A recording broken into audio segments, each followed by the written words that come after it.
Welcome to Coffee with Coaches, presented by A Quick Timeout podcast. Before we get going today with our guest, I want to thank our sponsors at Dr. Dish Basketball. Their shooting machines are used by high school, college, and professional programs around the country. And right now, if you mention A Quick Timeout, you'll receive $300 off your purchase. To find out more, visit drdishbasketball.com. Today's guest is the Director of Basketball Operations at Princeton University and the host of the Pursuit podcast, Chris Mongilia. Coach, thanks so much for joining us today. Tony, thanks for having me, man. It's a pleasure to be here. Your journey to Princeton and your responsibilities there look like what? Oh man, that's a that's a loaded question. Quick you can overview. Give us the abbreviated version if you want. The quick overview is started coaching in high school. Was a middle school head coach, a freshman coach. Started coaching AAU towards the latter part of my career, coaching in high school. Got linked up with Rob Krasinski, who was the head coach at Kane University at the time. He was coaching AAU, so I was a 16U coach. He was 17U. Through that relationship, we worked really well together. He offered me a spot to go work with him at Kane. I've been trying to get into college for a while at that point, so it was a dream come true to be able to get that opportunity. Through relationships and long stories of networking, just developed some relationships with people at the Division I level. I was able to get an opportunity at St. Peter's to be the Director of Basketball Operations. And then the whole time was kind of cultivating relationships here at Princeton with Coach Henderson, with Brett McConnell, and with Skyett, and they were all here prior to me arriving. So after 1 year at St. Peter's, an opportunity opened up here, right place, right time, right kind of relationships, and the rest is kind of history. Yeah, so people that maybe watch this and listen to the podcast as well know that primarily on this show, I try to talk a little bit more about the non-basketball X's and O's type thing, but really things that still affect the program on a daily basis, and sometimes maybe what goes on behind the scenes, because those that are involved in it know that there's so much more to it than just the basketball and on the court. Chris does a lot of that. Can you maybe give a couple of the things that you do maybe with Princeton there that people wouldn't necessarily see when it comes to the basketball side? Yeah, I think a lot of people think Director of Basketball Operations is, planes and buses and meals, and it sure is. But at a place like Princeton, we don't have, 12 coaches on our staff. We only have the three assistants, Mitch and myself. So a lot of the other stuff falls on me, like the social media coordination, any events that we're involved with up campus or through like our varsity club here. A lot of that coordination goes through me. All the different departments, I work with all them, like marketing, business, multimedia, communications, like everything is kind of pushed on my plate to make sure that goes as best as possible. So I think that's a lot of the stuff that maybe people don't see. Anything that goes on social media, it crosses my plate before it gets pushed send to. That's the approver. I'm involved in brainstorming ideas for all that stuff. We have a cool thing coming out next week called Through the Eyes. It's a new initiative that we're doing where trying to pull a little bit from the detail, the ESPN Plus stuff that Kobe Bryant and Peyton Manning had been doing on there. And just talking to our alums and talking to our current players about maybe a big play or a big moment. And kind of what they were thinking in that moment. So ideas like that are just generated through conversations with myself, our sports information director, Elliot Carr. Him and I have a real good relationship and just a lot of brainstorming. So I think anything that has to do with the perception of our program, I kind of have to have a good pulse on what's going on there. This time of year, the coach side of me is thinking with a new team and starting a new season, like X's and O's and how do I teach our offense? The marketer side of me is thinking, how do I promote this team? Especially maybe if you're at a Division I school. I know the Ivy League, it's not a Power 5 team, it's not part of a Power 5 conference, but Princeton's still nationally recognized, right? And so, I've paid attention to the Princeton program and to Chris and the stuff that he's done just because of some connections that I've had to the program. But one of the things that I've noticed, I think we've maybe known of each other for probably 4 or 5 years at this point. For sure. But like one of the things that I've noticed over those 4 or 5 years, it would seem that you all have made it a priority to grow the Princeton basketball brand. Is that accurate? Yeah, I think any anyone who's paying attention now is the social media, the Twitter, the Instagram, the Facebook, the YouTube, the whatever other platform I'm too old to know about at this point. Mhm. They're all kind of taking over a little bit. So, how are we representing ourselves on social media is really important for our program. I think it pays respects to the alums who played here before even I started working here, kind of what this program and this tradition has been about. And that was, I did not know what I was doing when I first got into this in terms of, the brand development and kind of what we're putting out there. I think learning what this program is all about and figuring out that before you hit send on something that goes to, millions of people, make sure it represents Princeton basketball and make sure it represents the kind of kids that we want to recruit to our program. Um, What I'm interested to hear, was that something that you pushed, or was that something that coach pushed, or was it like a group effort, or did marketing say that, or where did that come from? in terms of like making sure that what we're putting out represents us. Well, that, but then also the focus, kind of the shift of making sure, because I know a lot of people know that social media is important. That doesn't mean they do anything about it. Hmm. It would seem that you guys, like I said, have made a really concerted effort to push. And I want to eventually, in just a second here, talk about some of those initiatives that you've had. You've mentioned the one that the Through Our Eyes, but you guys have done a lot more than that, right? Hmm. Yeah, so I think I would give a lot of credit to Brett McConnell. He's our associate head coach. I think he's going into year 9. I can't keep track how many years he's been here now, but he's done a really good job of positioning our staff to have a focus of what the perception of Princeton basketball is. And not like a fake perception, but an authentic view of what we represent, what our players represent, what the players that came before the current ones represented. And that's always been his focus. And it matriculated down to everyone that's in our program. So I would give him a lot of credit with kind of that mindset for myself. And when I had gotten in here, they had just had a student manager the year before start with graphic design and really like early entry into getting good representation on Princeton's social media of what that is. And I think I took the reins of that and tried to expand on it every single year. We've been really fortunate to have two great student managers, Brendan Bowling and Michaela Tyrell. They're both graduated now, looking for full time jobs for anyone who's watching. Go to our Twitter and Instagram page, and any graphic that you see on there is probably their project. So we've been really lucky to cultivate that relationship, and they keep us current and fresh. Like they bring ideas to our plate, and sometimes I have to say no, and sometimes I have to say, heck yeah, that's a great idea. Like let's figure out how we can make it Princeton and not a Power Five school that maybe we were watching. So I think Brett gets most of the credit, but Coach Henderson he really is entrenched in. Obviously, he graduated from here, so he has a really good pulse on what Princeton basketball is and has been and will always be.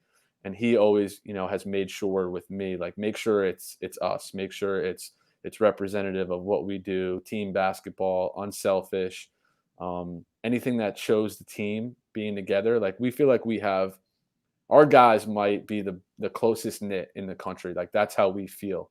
Um, Through the quarantine, they've all trying to travel to each other's houses and spend time together and continue to connect. And that's what we pride ourselves on is having like really really good players on the court and good people off the court. I was hoping that we were gonna say that about the head coach, just simply because what I found is, even if the head coach isn't, like, actively involved in it or even uses social or marketing in general, that they just don't have a marketing mindset to it. The more that they're behind it, it would seem that those programs typically feel like they have the freedom, people in your position, others have the freedom to create content that ends up promoting long term the program itself. It's Hmm. how it's been with our program, especially is, the head coach, he'll do some stuff on social, but he's all for promoting the program, as like you said, if it aligns with what the mission is, I guess is the best way to put it. Yeah, I mean, you're the head coach is what your program is, right? Yeah. The coaches on the staff are going to reflect what the head coach values and puts time into. I don't know that I've ever had a conversation with Mitch about some of the ideas that we're planning on doing. I think the only conversations that we have is he has the faith in me and the trust in me Yeah. to make sure that I know what he wants represented for his program. And I think Yes. that's the most important thing. Yeah, that's good. So I want to give listeners and viewers some practical ideas of things maybe that they can do with their programs. What would you say are maybe the 3 to 5 things that you all have done that have either been your favorite or that you feel has gotten the most return for furthering the Princeton brand? I think the number one thing I would say is regardless of what level you're at, there's probably a student at your school that wants to do graphic design, that wants to do photography, that wants to do video. Yeah. Um, just the opportunity that to give that to a student, regardless of whether they're interested in sports or not, to be able to have the platform to just explore and experiment and try out the ideas that they might have of whatever their interest is. I would encourage people to reach out, put ads on Facebook. Like we post in our like there's a Facebook group for each class year. So like the class of 22, class of 23, they'll all whenever they get admitted to Princeton, they all join that group. So we've done a good job of like posting in those types of groups of saying like, hey, we have opportunities to work with men's basketball, and we've got a lot of managers from that. So I would encourage people to try and reach out. That might be the best thing that we've done. You know, we're not like I mentioned earlier, we don't have a lot of staff. We don't have a graphic design person that works just for men's basketball. Like we've had to go out and get students that were able to do that stuff for us. So I think I don't care what school you're at. There's got to be a student, a male, female. I don't care who it is that is interested in that stuff, and it's so critical for our program. Like, who doesn't want to have nice pictures taken of your program, or who doesn't want to have good graphics to represent your program and show what you're all about? So that would be For one thing for sure. for you looking for somebody like that, because there may be a coach or something like that who has a player who maybe isn't good enough to play at the college level, but wants to stay involved with sports. What do you look for in a student? Because I'm sure you get 50, 100 that are maybe interested in it. Like Mhm. what's going to be the separator for you in picking that person who's going to be on the staff? So we have like a managerial staff right now of 7 or 8 student managers, and it's not like a normal student manager crew. You know, at a Power Five school, you might get a bunch of managers that want to be a head coach or a college coach one day, or they want to be a GM of an NBA team. I think we have student managers who just want to explore what maybe they're interested in. Like these kids go to Princeton, so we can't have them down here 40 hours a week. Like we work with their schedule, they come when they can, and we see what they can provide to our program and what opportunity we can provide them that they might be interested in exploring. So we've had managers in the past who were really experienced or interested in analytics. So we've kind of let them go down that path a little bit. We've had a couple managers who are graphic design based. We've had other managers who were former basketball players and they like to be on the court a little bit more. So the number one thing for us, getting to answer your question, is how do they fit with the current managers that we have? You have to be likable. You have to be polite. You have to be fun. Like the kids like to have fun a little bit. Um, so we're looking for the same kind of person that we're looking for on the basketball court in our program is the same kind of manager that we're looking to bring into our program. Like you have to be a good person. You have to be positive. You have to be hardworking, you have to be reliable, and you have to be trustworthy. So I think all those things are what we're looking for when we're trying to bring a manager into our program. I wanted to ask you about one of the campaigns that you all have done, the Hard Cuts video series. Hmm. Those, I mean, I love them. But you guys are maybe only like one of 2 or 3 programs in the country that does something like that, which still blows my mind because of how important video is and kind of giving that behind the scenes look as to your program. Well, where did that come from? And maybe for those that haven't seen it, what is it, and what do you feel like that has done for your program? Sure. So the idea came my first year here. We were undefeated in league play. Won the first Ivy League tournament. We had this great run, and I had been watching some stuff on the Big Ten Network. I believe it's called The Journey. Mhm. I don't even know if they still do it anymore. I've gotten away from watching too much TV these days. Mm. Um, but that's kind of where it started. Of like, we had this really good team. It would have been awesome to profile and have them behind the scenes. Our communications department was always pressing us for like access, like let us come behind the scenes a little bit and do that.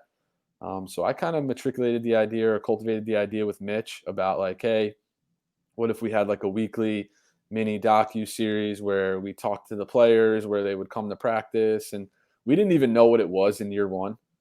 We had our communications guy follow us around a little bit. He would travel. He came to Hawaii and California with us and stuff like that. So um, that was the beginning stages. And man, I had no idea what I was doing because I was largely put in charge of being, I don't even know what my title was, producer, director. I know I wasn't filming it, but I had a large role in, okay, this is what I'm going to let you shoot today. This is what our plan's going to be. We're going to head to, their dorm and they're going to play NBA 2K.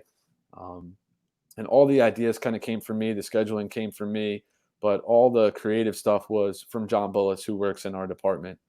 Um, and then in year two, like we just learned so much in year one, and we actually outsourced it in year two to someone outside of the department because it was such a large pull for our communications guy. And we got really lucky to have a young, up and coming star in the business. His name's Stephen Ochoa. He's now at Duke. Mm. So he did such a good job for us that, Duke basketball called me up and was like, yo, who's your guy? Um, so he took it to new heights for us. And I think got a lot of eyes on it. We've been really lucky to have a good relationship with ESPN through the Ivy League, and all of the episodes were going on the ESPN app. So if you had Princeton as your team that you liked, you were pulling up the ESPN app, and every week there was a Hard Cuts episode coming up.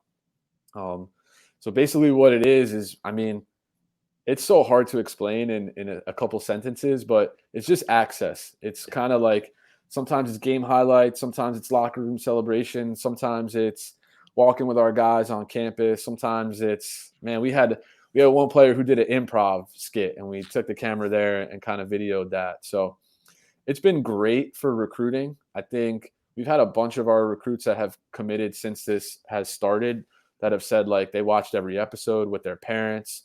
I remember during an official visit, one mom was saying like, "Oh my goodness, like everyone who's thinking about Princeton should watch that because you get to know the coaches, you get to know the players, you see what this place is all about." So that's all we can ask for something like that is for people to get to know like this is a really good place to come grow as a person and play really good basketball. Like we've had on hard cuts, we've beat USC on hard cuts, we've beat Arizona State on hard cuts, and those episodes are great for us to watch. What more can you want? Like you're coming to the best university in the country, and you get to see us beat Pac-12 teams on the road. So it's been awesome for us, and our alums love it. Like they love staying connected to the program, and it feels like they get to know the players even more so than they do from the networking events that we have for the guys. So it's been all around a great experience for us. Yeah, I wanted to ask you, like, the quantifiable data, I think sometimes maybe even what you think it's doing for your program. I mean, do you feel like even more people are coming to your games? Is there more hype around campus about it? Are people talking about it more? I mean, aside from the recruiting, because even if the high school coaches listen to this, they're like, well, I don't really recruit, or I don't. Have you Mhm. seen other benefits? You mentioned the alumni, but is there more excitement on campus around the team, or is there anything else like that?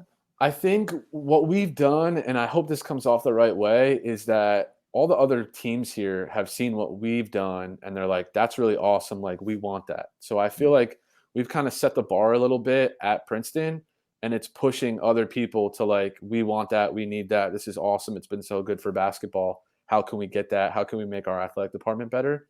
Mhm. So hopefully we're leaders in that sense. But I think people are like starting to know what hard cuts is a little bit. Sure. We just finished year three with it. A couple of the people who have done that and filmed it for us and edited it have said like, when they're at a game, someone will come up to them and be like, "Are you the hard cuts guy?" Mhm. So that's kind of cool for them. But yeah, the quantifiable stuff, yeah, we're big on numbers here, but if it's helping us in recruiting and it's helping our alumni data, not database, but fan base, like stay Yeah. connected with us, I think that's all we need from it. Yeah, yeah, and I would totally agree with you because I've seen the exact same thing, in some situations that I've been a part of. But as soon as you start doing something, it grabs the attention of the others, and then they say, "Well, why can't we do that?" And it Yeah. actually ends up boosting the whole organization. Which, Yeah, for if sure. Princeton is Princeton, if they happen to be a basketball player, then you benefit from that. So yeah, I would totally agree with that. So now we talked kind of about the video and some of the stuff that you're doing there. You yourself are starting to dabble a little bit in the audio content. I mentioned the Pursuit podcast. Where'd the idea for that come from? And for maybe somebody that hasn't listened to that, what is that, and what's the purpose for it? Sure. Yeah. I mean, it came from having time during quarantine. That's Yeah. where it came from. You and everybody else, right? I've always been really interested in, I feel like, growth and learning, and maybe thinking outside the box is a little bit of my personality. And having different domains to pull from has always been my thing. So I've been really interested in reading and started getting into podcasts, and always thought like this would be a cool thing for myself to do as a project, but never really had the time to plan it. I think like now that I'm in it, the execution of it isn't maybe as hard as I thought it was going to be. Mhm. But really coming up with a good premise and something that was authentic to me, like that's what was really important to me. Is like I don't want to just do a podcast where maybe everyone's doing that type of a podcast. Where I you talk want to college coaches like I do. I like this idea though. All right, I This is like a that. good Thank idea. you. I like your idea because we're not like I would love to talk hoops right now, but we're not talking about hoops. We're talking about the behind the scenes stuff. So this is different. I've Right. seen a ton of podcasts where people are like, "All right, tell your story," and Yeah. then that's it. You know, I want to talk about like the things that helped you become successful, not necessarily like, okay, talk about all your stages. So for me, it's been really interesting to hear from other people. Like it's been a lot of things, Tony. It's been a growth thing for me. How can I learn from others? It's been how can I help others? So if anyone who's listening, like 23-year-old me would have loved to listen to my podcast. And that's kind of how I framed it of like if anyone's young or if anyone's 18 and now 19 years old and they're thinking about a career in sports, if you pop on this podcast, maybe it gives you an idea of something that you can carve out your own path. Um, so that's what it's been for me. This is a recent story. So I have a really, really good friendship and working relationship with our head softball coach here. And she came on for one of our episodes. And the other day she called me up. She's like, I have really good news. And I was like, I love good news. Like, what's the good news? So she tells me the story about how she got a commitment from like a top 40 pitcher in the country. And she goes, and the best part about it is her dad comes on and says, I recently listened to a podcast that you did, and it gave me a really good feeling about sending my daughter to Mm, go play for you for 4 years. And like, that was like the ultimate gift for me to yeah, be that's able to cool. think like, I helped somebody else, and Lisa helped herself. Like she's an awesome A+ person to listen to and learn from and talk to. But to have that happen was really cool for me. And I'm only 6 episodes in, just getting started, but we'll see where it goes. I don't know. It's been a lot of fun, and I'm looking forward to keep doing it. I know for me personally, like it's fun to have people say, "Oh, I listened to that show," and that helping other people learn has been exciting for me. But like, I think it's similar to what you're saying here. What you learn from it and the connections that you make and the guests, even if nobody listened to it, it still would be beneficial to have something like that. Um, Yeah. maybe you mentioned the one that with the softball coach there, but can you mention where to find that? Where people could connect with you, and maybe if they're going to listen to their first episode, what episode should that be? Oh man, you're gonna put me on the spot with all those guests. I have to pick one. We're not Um, trying to offend anybody, but yeah. just pick maybe one that either had an impact on you or had a story in it or something like that. Yeah. So you can find the podcast at pursuit_pod on Twitter and Instagram. Also on Facebook. It's on Apple Podcasts, Spotify, Stitcher, Podbean, a couple others I don't even know anymore. I have one of my former student managers is helping me out with the project, so I'd be lost without him. Um, but yeah, I guess my favorite one might be the most recent one that I did. It's with the Gonzaga strength and conditioning coach for Mhm, men's basketball. Um, and I did the reason why it was interesting for me is because he was the first one that I did not have like an extensive relationship with. I mhm. knew him, I had met him one time. We connected through a mutual friend. Um, but just having him on the podcast and really listening to him, and he's an A+ mind is what I would say. Like we didn't really talk about basketball. We didn't talk about strength and conditioning. We talked about like approach, mindset, perspective, authenticity. Like his was really, really thoughtful. And that's where I would lay there. But give them all a listen, man. They're all good. They're all good. How long are they? I forgot. Weren't they about Usually 25? like 45 is kind of the sweet spot. One of them went a little long. We went rogue with Lisa from softball. We just kept going, so that one's a little over an hour. But anywhere from 45 minutes to an hour is kind of where I've lied. Awesome. Give that a listen. That's Coach Monge from Princeton University. Coach, thanks so much for coming on the show. Thanks for having me, Tony.